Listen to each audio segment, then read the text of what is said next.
श्री कृष्ण।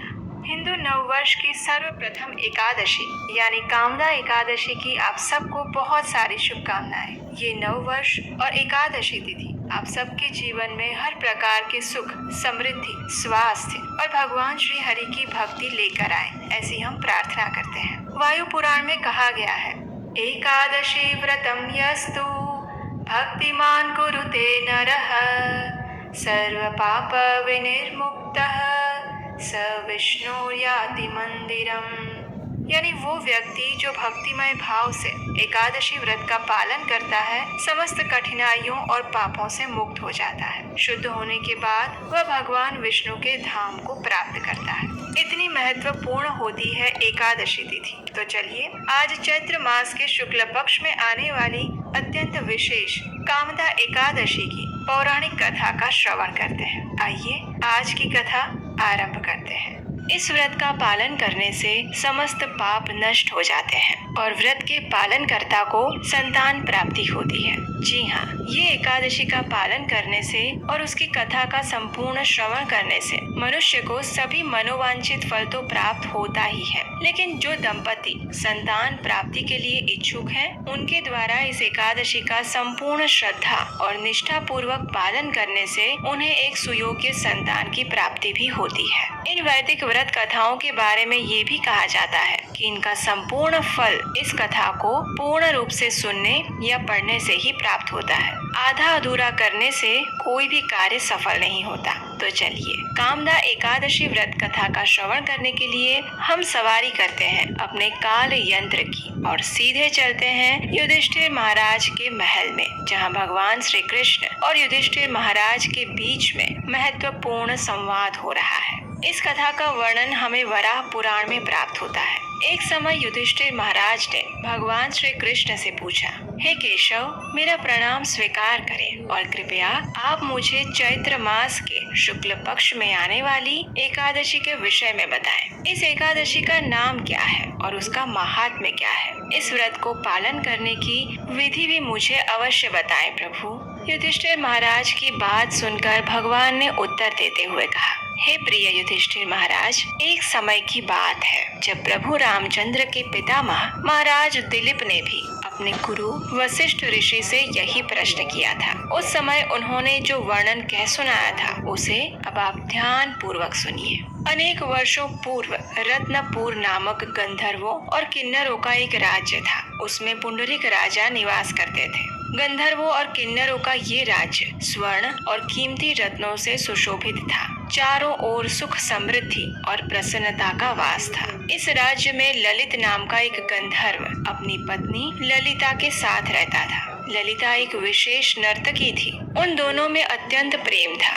उनके घर में हर प्रकार की सुख संपत्ति थी और उनके संबंध में इतनी प्रगाढ़ता थी कि वे दोनों एक क्षण भी एक दूसरे के बिना नहीं रह सकते थे। एक बार राजा पुंडरीक की सभा में सभी गंधर्वों द्वारा गायन और नृत्य का कार्यक्रम चल रहा था। उस सभा में गंधर्व ललित भी था, लेकिन उसकी पत्नी वहां न होने के कारण उसका मन थोड़ा विचलित था और बार बार वह अपनी पत्नी का स्मरण कर रहा था। इस कारण से उसका स्वर बिगड़ गया और उसी समय उस राजा के दरबार में बैठे हुए एक ईर्ष्यालु सर्प, जिसका नाम करकोटक था, उसने ललित के नृत्य और गायन में होने वाली इस विसंगतता को देख लिया और उसे राजा को जाकर कह सुनाया। जब राजा को इस बात का पता चला तो वे अत्यंत क्रोधित हो गए। उन्होंने इस बात को स्वयं का अपमान समझा। गंधर्व ललित अपनी पत्नी के विचारों में मग्न था, इस कारण वह अपने कर्तव्य से चूक गया। इस बात पर क्रोधित हुए राजा ने ललित गंधर्व को श्राप देते हुए कहा,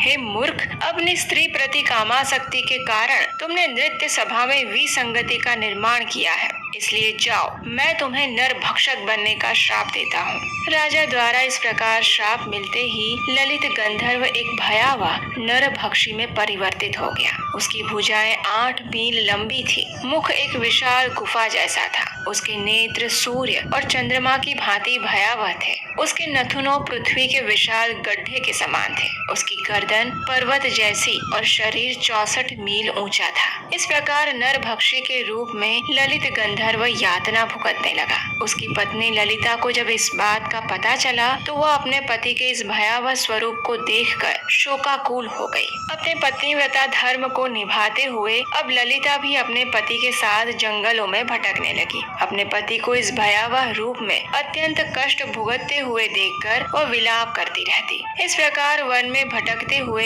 एक बार ललिता ने ऋषि श्रृंगी का आश्रम देखा। वह तुरंत आश्रम में गई और वहां जाकर उसने ऋषि श्रृंगी को प्रणाम किया। ललिता को देखकर आशीर्वाद देते हुए ऋषि श्रृंगी ने उससे पूछा, हे देवी, तुम कौन हो? तुम्हारे पिता कौन है? और तुम इस प्रकार यहाँ इस जंगल में क्या कर रही हो? ऋषि के वचन सुनकर ललिता ने कहा, हे ऋषिवर, मैं महान गंधर्व वृंदावन की पुत्री हूँ। मेरे पति गंधर्व ललित को राजा पुंडरीक ने श्राप दिया हुआ है, जिसके कारण वे नरभक्षी राक्षस बन गए हैं। उनका ये कष्ट देखकर मैं अत्यंत दुखी हूँ। हे ऋषिवर, कुछ ऐसा उपाय करें जिसके द्वारा मेरे पति को इस राक्षस योनि से मुक्ति मिल सके। ललिता की प्रार्थना सुनकर ऋषि श्रृंगी ने कहा, हे गंधर्व कन्या, आने वाले कुछ ही दिनों में चैत्र मास के शुक्ल पक्ष की कामदा एकादशी आने वाली है। तुम इस व्रत का श्रद्धा और कठोरता पूर्वक पालन करो और उससे प्राप्त पुण्य फल को अपने पति को अर्पित कर दो। इससे वे अपनी राक्षस योनि से मुक्त हो जाएंगे। यह व्रत समस्त इच्छाओं को पूर्ण करने वाला है। ऋषि के वचन सुनकर सांत्वना प्राप्त ललिता ने श्रद्धा और निष्ठा पूर्वक कामदा एकादशी व्रत का पालन किया।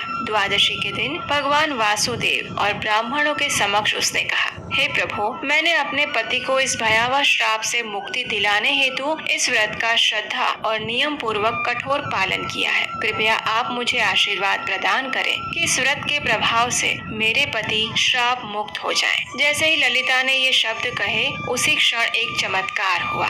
नरभक्षी की योनि में रहे उसके पति ने उस योनि को त्याग कर फिर से गंधर्व का सुंदर शरीर पुनः धारण किया। उन दोनों ने भगवान को प्रार्थनाएं अर्पित की और व्रत का समापन किया और उसके बाद वे दोनों सुखपूर्वक अपने राज्य में वापस लौट गए। इस कथा का समापन करते हुए भगवान श्री कृष्ण ने कहा, हे युधिष्ठिर महाराज, यह व्रत इतना पवित्र है कि जो कोई भी व्यक्ति इस अद्भुत कथा का श्रवण भी करेगा, वह ब्रह्म हत्या के पाप और आसुरी श्राप से भी मुक्त हो जाएगा। तीनों लोकों में समस्त जीवों के लिए इससे अधिक श्रेष्ठ दिन और कोई नहीं है। तो ये थी कामदा एकादशी के महात्म्य का वर्णन करती हुई पौराणिक कथा। अब हम देखते हैं कि इस एकादशी व्रत का पालन करने की व्रत विधि क्या है। सामान्यतया लोगों में ये मान्यता होती है कि एकादशी के दिन केवल उपवास करने का ही महत्व है, लेकिन ऐसा है नहीं। एकादशी वे भगवान श्री कृष्ण को अत्यंत प्रिय है और इस दिन एकादशी उपवास के साथ साथ भगवान के दिव्य नाम का उच्चारण करना अत्यंत महत्वपूर्ण है। अब आप सोच रहे होंगे कि भगवान के तो बहुत सारे नाम हैं, कौन से नाम का उच्चारण करें? तो कलयुग के अवतार भगवान श्री चैतन्य महाप्रभु ने हमारे लिए यह कार्य अत्यंत सरल बना दिया है। एकादशी के दिन आपको सिर्फ एक ही अत्यंत सरल मंत्र का उच्चारण करना है और ये महामंत्र है हरे कृष्ण कृष्ण कृष्ण हरे हरे, हरे राम राम राम हरे हरे। ये मंत्र कलयुग के जीवों का उद्धार करने वाला है। इसलिए एकादशी के दिन इस महामंत्र की अधिक से अधिक माला का जप करना चाहिए। एकादशी के दिन किसी भी प्रकार का अन्न ग्रहण नहीं करना चाहिए, चाहे वो दाल हो, गेहूं हो, बाजरा हो, चावल या फिर कोई फलियां जैसी सब्जियां। प्रयास करें कि अपने साथ साथ अपने परिवार जनों को भी इस एकादशी व्रत का पालन करवाएं। यदि ये संभव ना हो तो कम से कम उन्हें एकादशी के दिन अन्न प्रसाद तो भोजन में ना ही दें। इसके विकल्प में आप स्वादिष्ट अनेक प्रकार के एकादशी प्रसाद या व्यंजन बना सकते हैं। उन्हें भगवान को भोग लगाकर परिवार के सदस्यों को दे सकते हैं। एकादशी के दिन प्रयास करें कि प्रातः ब्रह्म मुहूर्त में उठ जाएं। अपने नित्य कर्मों से निवृत्त होकर भगवान की मंगला आरती अपने घर में करें अथवा उसका ऑनलाइन दर्शन करें। तुलसी देवी को जल अर्पित करें और उनकी 4 बार प्रदक्षिणा करें। घर में आप संध्या के समय कीर्तन भी कर सकते हैं। इस प्रकार एकादशी के दिन संपूर्ण समय हरि भजन और भगवान के महामंत्र का नाम उच्चारण करने में व्यतीत करें और दूसरे दिन प्रातः पारण के समय पर किसी भी अन्न प्रसाद के साथ आप एकादशी व्रत का पारण कर सकते हैं। पारण से पूर्व ब्राह्मणों या वैष्णवों को दान दे सकते हैं। एकादशी के अगले दिन यानी द्वादशी पर निर्धारित समय पर ही पारण करने का विशेष महत्व है। अगर आपको आज का ये